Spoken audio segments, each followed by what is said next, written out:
Did you know that during the Ming Dynasty, a massive amount of the world's silver ended up in China? The Ming ruled from 1368 to 1644, and their real power was economic. They built a system that pulled in vast riches, using taxes, trade, and a new kind of money. Early on, the Ming tried paper money, but it failed. People lost trust as the government printed too much. So they turned to silver, valuable, portable, and trusted. The government made silver the official currency, creating a huge demand that rippled across the globe. This shift, known as the single whip reform, required taxes to be paid in silver.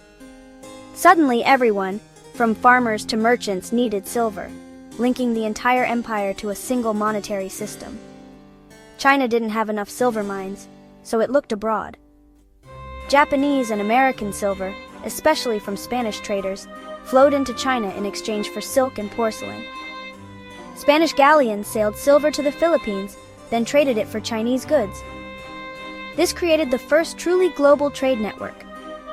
At the center of it all was the Ming Dynasty's insatiable hunger for silver. The world's economies became connected like never before. The Ming Dynasty's economic control began with the land. The first emperor, Hongwu, ordered a massive land survey, creating the Yellow Registers, a record of every household and their land. This allowed efficient taxation, mainly through a land tax paid in grain. Grain was stored in granaries for soldiers, officials, and famine relief. Later, the single whip reform combined taxes into a single payment in silver. Now, everyone needed silver, not just grain. The reform connected rural life to global trade, but it also made people vulnerable to changes in the silver market. The empire's wealth, and its risks, were now global. The Ming's relationship with money was complicated. The Hongwu emperor tried to control the economy with paper money, but overprinting led to inflation and collapse. People lost faith in paper notes and turned to silver and copper coins, even though it was illegal. Silver, though unofficial at first, became the trusted medium of exchange. Merchants used silver ingots for large transactions, and soon everyone preferred it. The government resisted, but eventually accepted silver's dominance. The single whip reform made silver the official currency for taxes.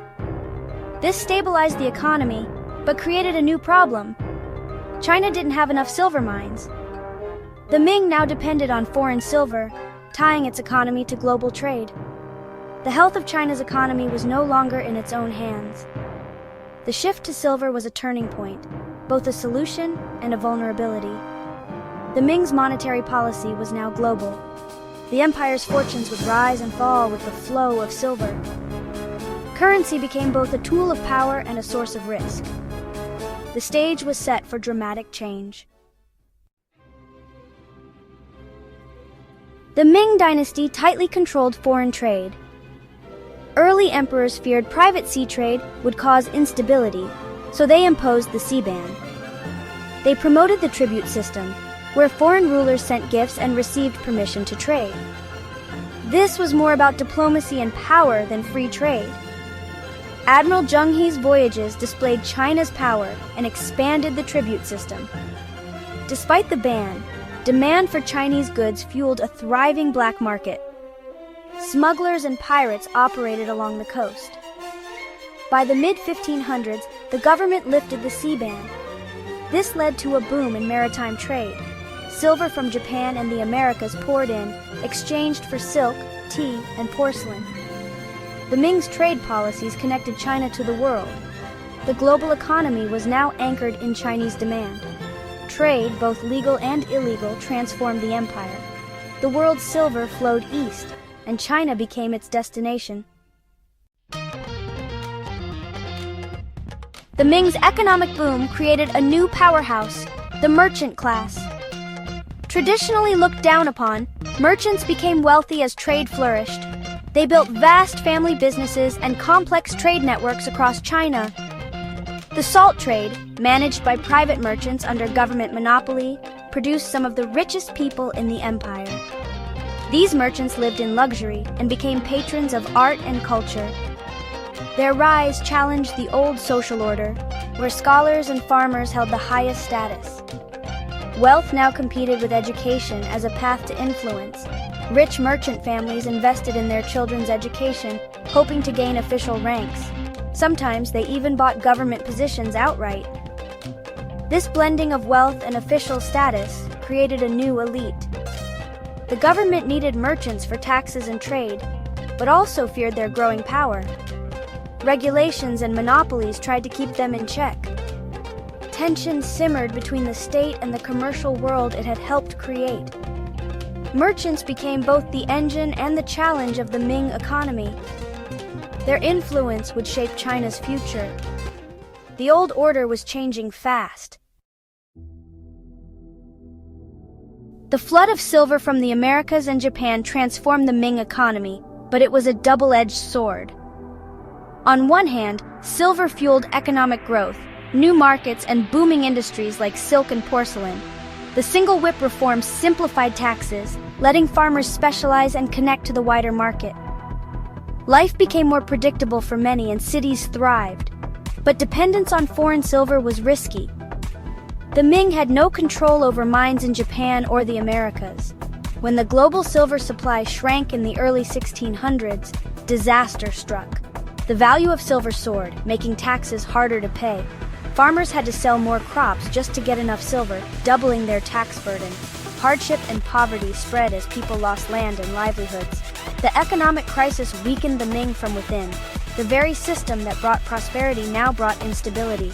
The Ming's fate was tied to forces far beyond its borders. Silver had made China rich and dangerously vulnerable. The cracks in the system were starting to show. The empire's strength became its weakness. For ordinary people, Ming economic policies brought both opportunity and risk. Artisans in cities like Suzhou and Jingdezhen thrived, producing silk and porcelain for global markets. Skilled workers enjoyed higher living standards and new urban jobs. Farmers could specialize in cash crops, selling for silver instead of just growing rice. But this made them vulnerable to market swings and dependent on merchants for silver. Urbanization accelerated. Cities grew, offering new jobs and social mobility. Yet not everyone benefited. The gap between rich merchants and poor farmers widened. Wealthy families built lavish homes, while many tenant farmers struggled. When silver supplies dried up, the poor suffered most. Unable to pay taxes, many lost their land. Social inequality and unrest grew in the later Ming years. The commercialization of the economy brought both progress and pain. The fate of millions depended on the flow of silver. The Ming's economic revolution changed daily life forever. Prosperity and hardship walked hand in hand. The seeds of crisis were sown in everyday life.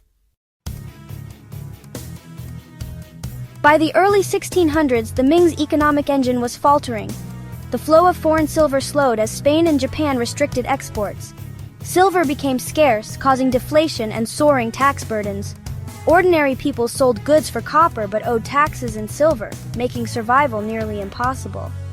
Poverty and desperation spread as millions lost land and hope. Meanwhile, the government faced mounting military threats from the Manchu in the north. With tax revenues collapsing, the state went bankrupt. Attempts to raise taxes only deepened suffering. Economic collapse and external threats created a vicious cycle. Peasant rebellions erupted, led by figures like Li Zicheng. The Ming armies were overwhelmed. In 1644, rebels captured Beijing. The last Ming emperor took his own life.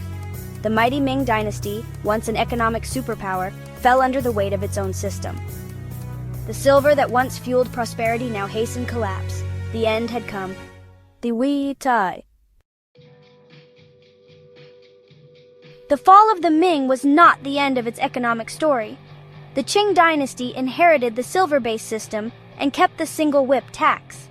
China's economy remained tied to global trade for centuries. The Ming's policies reshaped society, fueling a market economy and a powerful merchant class. Cities grew, and commerce became central to Chinese life. The old order of scholars and farmers was gone forever. The Ming era proved that trade and currency could build and break empires. It also showed the dangers of relying on a single, foreign-controlled resource. The story of Ming silver is a story of early globalization. The fate of a Chinese farmer could depend on a mine in Peru. The Ming's economic legacy shaped modern China and the world. Understanding this history reveals the roots of today's global connections. The secrets of the Silver Empire still echo in our world. The journey of discovery continues.